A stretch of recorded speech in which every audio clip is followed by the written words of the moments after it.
কাবাটা এরকম না যে চারটা কোণা চারদিকে, একটু অ্যাঙ্গেলে, এই যে এই অ্যাঙ্গেলে হচ্ছে উত্তর, পূর্ব, পশ্চিম, উত্তর, এ হলো দক্ষিণ, আর এটা হচ্ছে দক্ষিণ পাশ। সাফা পাহাড়টা এখানে, মারওয়াটা হচ্ছে এদিকে। মাঝখানের দূরত্ব মাত্র 450 মিটার। অনেকেই মনে করে এই পাহাড়ের যাইয়া আবার এখানে আসলে একবার নাকি চাই হয়, এই কথাটা কিন্তু ভুল।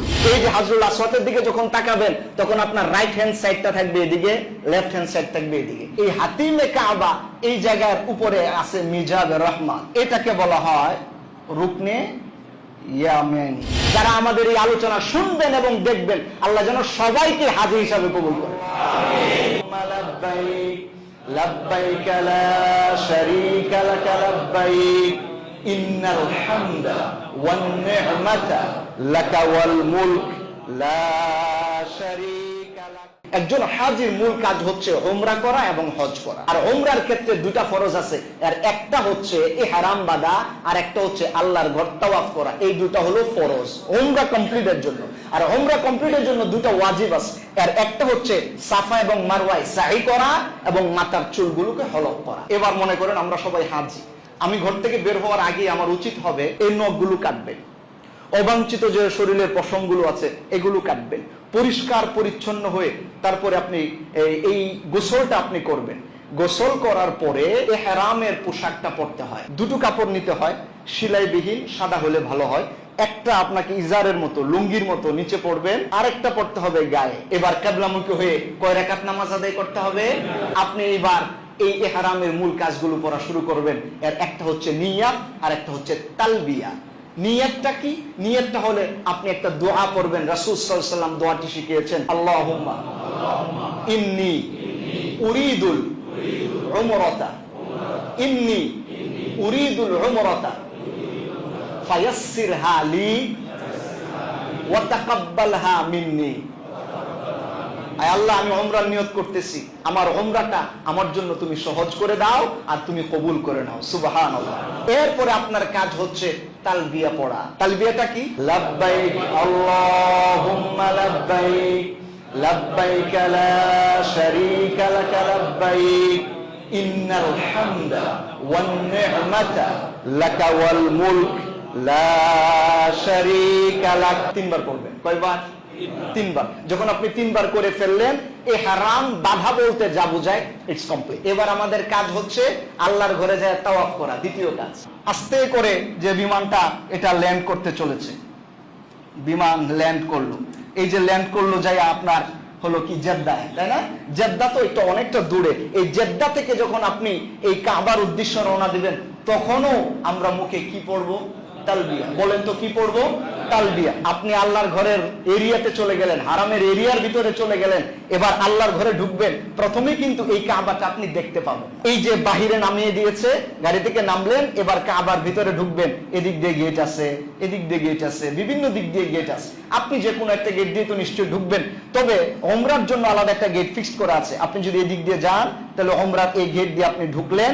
এরপরে আপনি যখন ঢুকবেন, এখানে লেখা আছে যে এটা হচ্ছে আল্লাহর ঘরের দরজা।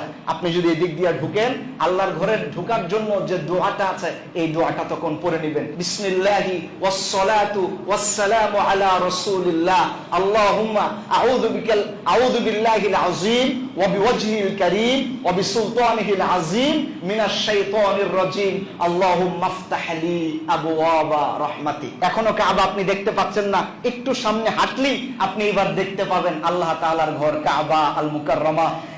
অনেক মানুষ যে ভুলটা করে, কাবা দেখার পরে আর দিশা থাকে না, কি করবে না করবে, সাইড টক করে, আরেকজনের সাথে কথা বলে, এটা দেখার জন্য কত উদ্গ্রীব, এই বাসনাটা আরেকজনকে বলে। ভাই, এই বাসনাটা আরেকজনকে বললে আপনি সময় নষ্ট করতেছেন কেন? এই বাসনাটা তো বলবেন এই ঘরের মালিককে। আল্লাহু আকবার করে এই বাসনা কাকে বলবেন? এই ঘরের মালিককে। এজন্য রাসূল বলছেন, যে ব্যক্তি জীবনের প্রথম কাবাকে দেখবে, কাবা দেখার পরে এক নজর তাকিয়া যে দোয়া করবে, আল্লাহ ওই দোয়া তার থেকে কবুল করে নেবেন। এবার আমাদের কাজ শুরু হবে দ্বিতীয়। ইহরাম উমরার জন্য 4টা কাজের প্রথমটা গেল ইহরাম বেঁধেছি, এবার আল্লাহর ঘরে আমি পৌঁছে গেছি, মাঝখানে সুন্নাহ আমলগুলো করতেছি। এবার 4টার দ্বিতীয়টা আমার শুরু হয়েছে, যেটা ফরজ বিধান, আমাকে তাওয়াফ করতে হবে। আল্লাহর ঘর কি করতে হবে? এই জায়গাটায় এসে দাঁড়াতে হবে, কারণ এই জায়গার মধ্যে রয়েছে হচ্ছে হাজরুল আসওয়াদ। এই হাজরুল আসওয়াদের দিকে আপনি তাকাবেন, তাকানোর পরে আপনার কাজ হবে হচ্ছে হাত এটা উত্তোলন করবেন। আপনি হয়তো প্রথমবারই কাছে যেতে পারেন না, যিনি কাছে যাবেন তিনি তো ধরেই চুমু খাবেন, যিনি পারবেন না তিনি দূর থেকে হাজরুল আসওয়াদের দিকে হাত এভাবে উঠিয়ে বিসমিল্লাহি আল্লাহু আকবার, সবাই পড়েন, কি বলতে হবে? আরো জোরে পড়েন, বিসমিল্লাহি আল্লাহু আকবার। 3 বার পরে হাতটাকে চুমুকাইলেন হাজরুল আসওয়াদকে ইশারা করে। আপনি তো আর ওটাকে চুমুকাইতে পারলেন না, আল্লাহ আমি এই আমলটাই করছি, তুমি কবুল করে নাও। এই যে হাজরুল আসওয়াদের দিকে যখন তাকাবেন তখন আপনার রাইট হ্যান্ড সাইডটা থাকবে এদিকে, লেফট হ্যান্ড সাইড থাকবে এদিকে, মানে আপনার বাম হাত থাকবে হলো এদিকে, ডান হাত থাকছে হচ্ছে এদিকে, সিনাটা থাকছে হচ্ছে হাজরুল আসওয়াদের বরাবর। একবার হাত উঠিয়ে কি জানি পড়লেন, আবার বলেন, কি বলছেন? বিসমিল্লাহি আল্লাহু আকবার। এবার কাজ হচ্ছে তাওয়াফ শুরু। এই যে 4টা কাজের 2 নম্বরটা তাওয়াফ আপনার শুরু হবে। তো তাওয়াফ কিভাবে করবেন? এই যে এখানে একটা জায়গা আছে, এটাকে বলা হয় হচ্ছে মাকামে ইব্রাহিম। এটা কি নাম বলেন তো? মাকামে ইব্রাহিম। মাকামে ইব্রাহিমটা হচ্ছে এই যে এইদিকে, এই মাকামে ইব্রাহিম যে পাশে রয়েছে আপনি এই দিক থেকে আস্তে আস্তে রওনা দিবেন। মাকামে ইব্রাহিমের এই দিক থেকেও দিতে পারেন, এই পাশ থেকেও হাঁটতে পারেন। আপনি যে এরিয়ায় নেন, এরিয়া একটু বড় হলে মাকামে ইব্রাহিম ক্রস করে যাবেন, এরিয়া একটু ছোট হলে এই দিক থেকে যাবেন। কিন্তু আপনি যখন এই যে এই পাশে যাচ্ছেন, এইটাকে আপনাকে বলা হয় আপনি তাওয়াফ শুরু করলেন, এই পাশ দিয়ে যাচ্ছেন।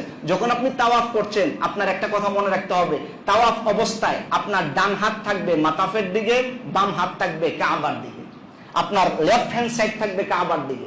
অনেকে এসে উল্টা শুরু করে দেয়, মানে সবাই করতেছে এদিকে, উনি চলে গেছে এদিকে, কারণ রাউন্ডটা যে কিভাবে শুরু করবে উনি তো এটা বুঝে না। উনি ভাবছে যে আল্লাহর ঘর পাইছি, ঘোরা শুরু। তো আল্লাহর ঘর পাইছেন, ঘুরবেন, কিন্তু ঘোরার কি একটা সুন্নাহ পদ্ধতি নাই? সুন্নাহ পদ্ধতি আছে। সুন্নাহ পদ্ধতি হচ্ছে আমার বাম হাতটা, আপনার বাম হাতটা কার দিকে ফেরানো থাকবে? কাবার দিকে। এবার আপনি হাঁটেন, আপনার আর ভুল হবে না। এই কথাটা না জানলেই ভুল হয়। কাবার দিকে আমার কোন হাত থাকবে? Left hand side. বাম হাতটা আমার কাবার দিকে থাকবে। আপনি ঘুরতেছেন, আরো আসেন, আবার ঘুরেন, এই যে আসতেছেন এদিক থেকে আরো আসেন। একবার ঘোরার পরে বলেন তো একবার একটা চক্কর কমপ্লিট হয়েছে কিনা আমার? অনেকে মনে করছে তাওয়াফ তো একটা করে ফেলছি। আসলে একবার ঘুরতে তাওয়াফ হয় না, তাওয়াফ হয় 7 বার ঘুরলে। কয়বার ঘুরলে? আরো জোরে বলেন, কয়বার? তাহলে আমি এই যে একবার রাউন্ড দিলাম, আমার একবার, আমি আরেকবার রাউন্ড দিলাম, ঠিক ওইভাবে বিসমিল্লাহ প্রত্যেকবার এই জায়গায় আসার পরে হাত উঠে বিসমিল্লাহি আল্লাহু আকবার এই কথা বলে আপনি আবার শুরু করলেন, আরেকবার ঘুরে আসলেন, আবার তৃতীয় চক্করে আল্লাহর দিকে এই হাজরুল আসওয়াদের দিকে তাকায় বিসমিল্লাহি আল্লাহু আকবার আবার ঘুরে আসলেন। এরকম করতে করতে করতে করতে কতবার হলে পরে একটা চক্কর হয়? 7 বার। এভাবে যদি আপনি 7 বার ঘুরেন তাহলে সমান সমান এক তাওয়াফ। 7 বার ঘুরলে কয় তাওয়াফ? এক তাওয়াফ। এই 7 বারের মধ্যে অনেক কথা আছে, সুন্নাহ অনেক বিধান আছে, তবে এগুলো ছুটে গেলেও আপনার উমরাতে তেমন ইফেক্ট হবে না, তবে সুন্নাহগুলো তো ছেড়ে যেতে হচ্ছে। এই জন্য আপনি একটু সুন্নাহ বিধানগুলো আমি 2-1টা বলে নেই। এই যে মাকাম ইব্রাহিমটা থাকবে কাবা থেকে খুব কাছাকাছি, এটাকে যখন আপনি ক্রস করবেন তখন একটা দোয়া আছে, সেটা হচ্ছে আমার রাসূল সাল্লাল্লাহু আলাইহি ওয়াসাল্লামের উপরে দুরূদ। আপনি রাসূল সাল্লাল্লাহু আলাইহি ওয়াসাল্লামের উপরে দুরূদ পড়বেন, যে কোনো দুরূদ, তবে নামাজের সময় যে দুরূদটা আমরা পড়ি আপনি এটাও পড়তে পারেন। এই যে দুরূদটা এখানে পড়বে এই মাকাম ইব্রাহিমটা ক্রস করার সময়। এরপরে আরো কিছু কিছু জায়গায় ইবাদতের জায়গা আছে, দোয়া কবুলের জায়গা আছে। এই কাবার এই উত্তর দিকে এই পাশে এই যে একটা জায়গা রয়েছে বাউন্ডারি দেওয়া, এটাকে বলা হয় হাতিমে কাবা। কি বলা হয় বলেন তো? হাতিমে কাবা। এই হাতিমে কাবা এই জায়গার উপরে আছে মিজাবে রহমান, এখানে কিছু স্পেশাল দোয়া আছে। এবং এই যে আপনার কিছু কর্নারগুলো সম্পর্কে ধারণা থাকতে হয়। এই হাজরুল আসওয়াদের পরের যে কর্নারটা, এই কর্নারের একটা নাম আছে, এটাকে বলা হয় রুকনে ইরাকি। বলেন তো কি বলা হয়? রুকনে ইরাকি। কাবার হাজরুল আসওয়াদের পরের কর্নারটাকে বলা হয় রুকনে ইরাকি। তারপর আরেকটা কর্নার আছে না, 4টা কর্নার, তো এই কর্নারও একটা নাম আছে, এটাকে বলা হয় রুকনে শামি। পরের কর্নারটাকে কি বলা হয়? রুকনে শামি। এই পাশে আরেকটা কর্নার আছে না হাজরুল আসওয়াদে যাওয়ার আগের যে কর্নারটা, এটাকে বলা হয় রুকনে ইয়ামানি।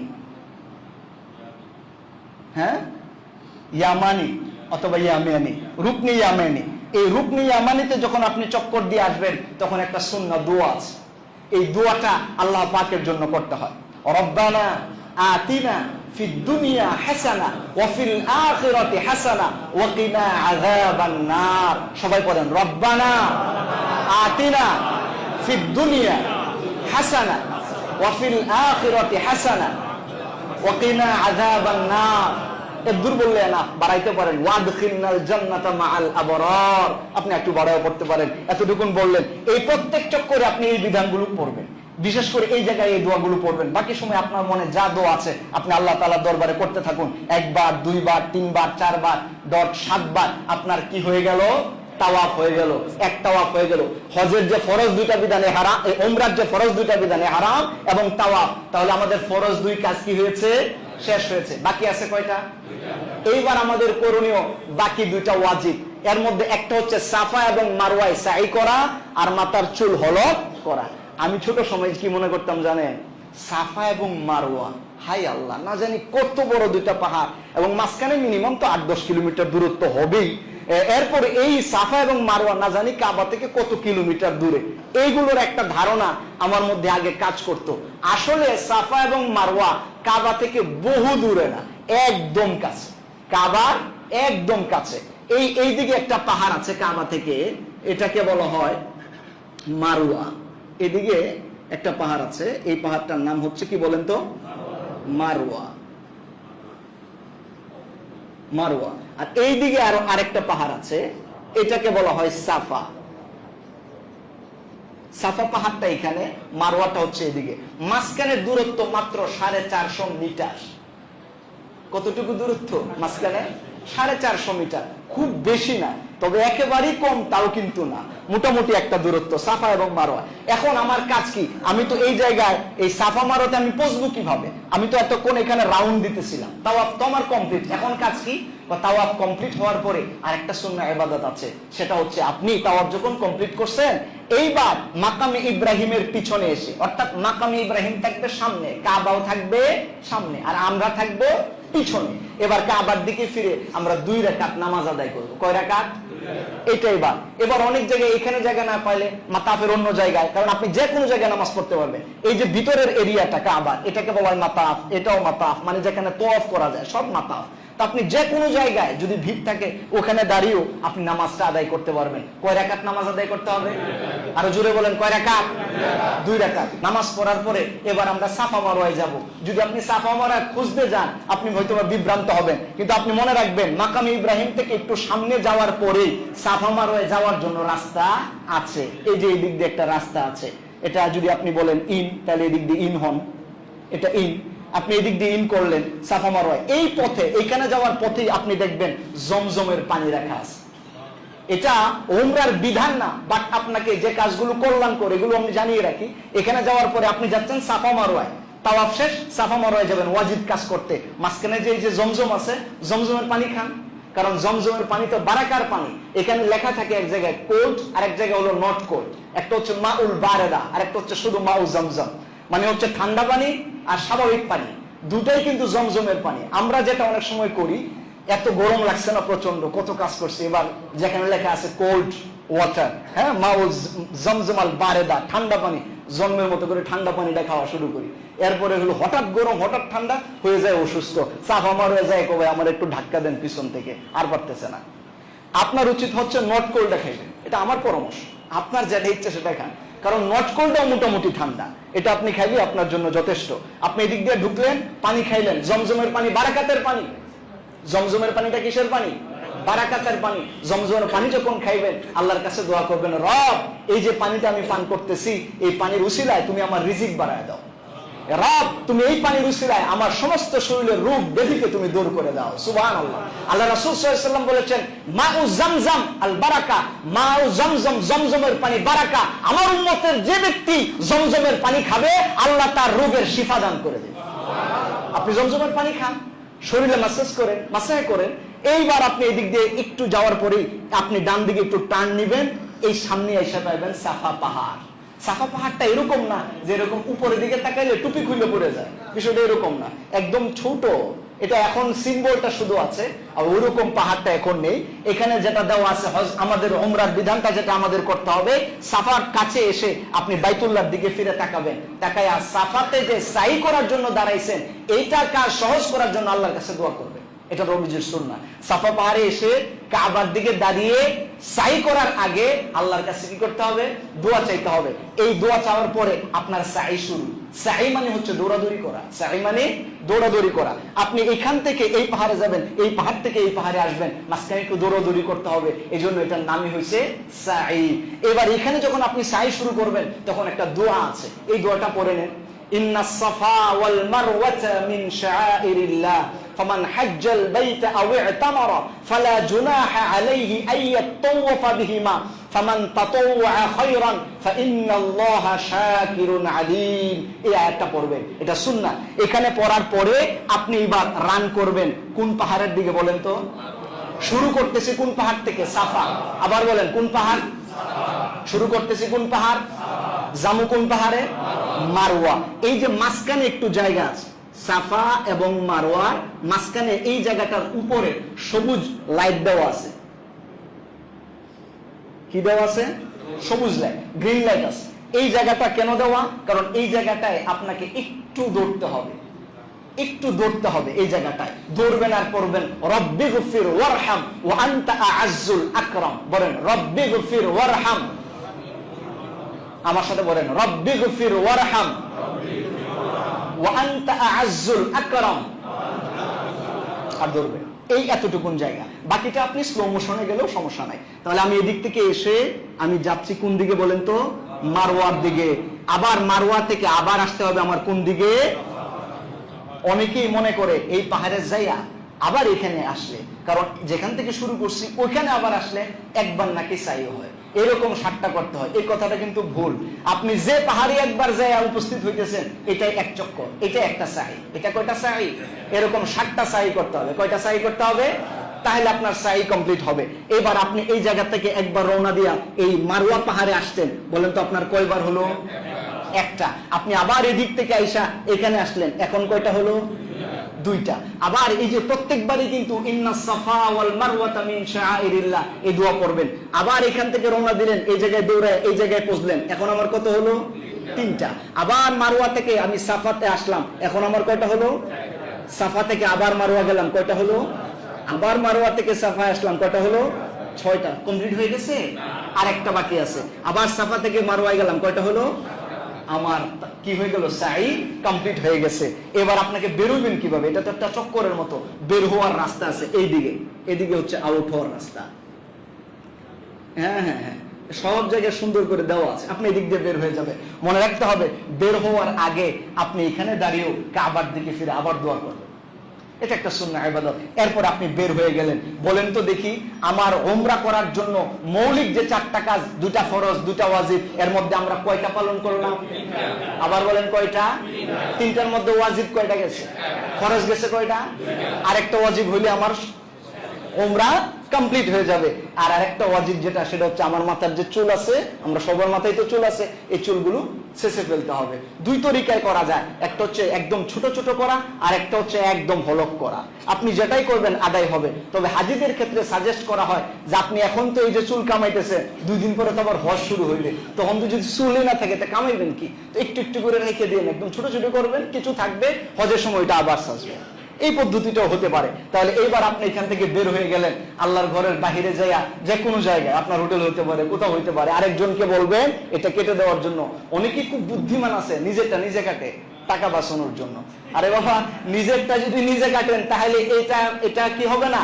ওয়াজিব কমপ্লিট হলো না, ওয়াজিবে ভুল সহকারে হলো। কারণ আপনার না আগে বলা আছে উমরা যতক্ষণ আপনি থাকবেন, হ্যাঁ, ইহরাম অবস্থায় আপনি তো চুল দাড়ি আশ্রাইতে পারবেন না, আপনি তো একটা জীব হত্যাও করতে পারেন না, যেখানে চুল দাড়ি আশ্রানোই যায় না, আর এই জায়গায় হলো ব্লেড দিয়ে আপনি টাইনে টাইনে পাল ফেলতেছেন, এটা আবার কেমন হইলো? এই জন্য এই বিধানটা হবে না। আপনার উচিত হবে আরেকজনকে দিয়ে করানো। আপনি যখন এইবার মাথা যখন হলক করলেন, আপনার উমরা কি হয়ে গেল? কমপ্লিট হয়ে গেল। এবার আপনি আরেকজনের করে দিতে পারেন, কারণ আপনি ওই বিধানের আওতায় এখন নাই, আপনি বিধান থেকে বের হয়ে গিয়েছেন, এবার করতে পারেন। এবার বলেন তো দেখি, আমরা যে সবাই হজ করতে বেরোইছি, আমাদের হজ করার প্রথম যে কাজটা ছিল উমরা, কমপ্লিট হয়েছে না হয় নাই? এইবার আপনি স্বাভাবিক ইবাদত করবেন, আল্লাহর ঘরে নামাজ পড়বেন, অন্যান্য কাজগুলো করতে থাকবেন, অপেক্ষা করতে থাকবো হজের এই বাকি কাজগুলো করার জন্য নির্ধারিত সময়ে। এটা শুরু হবে জিলহজ মাসের 8 তারিখ থেকে।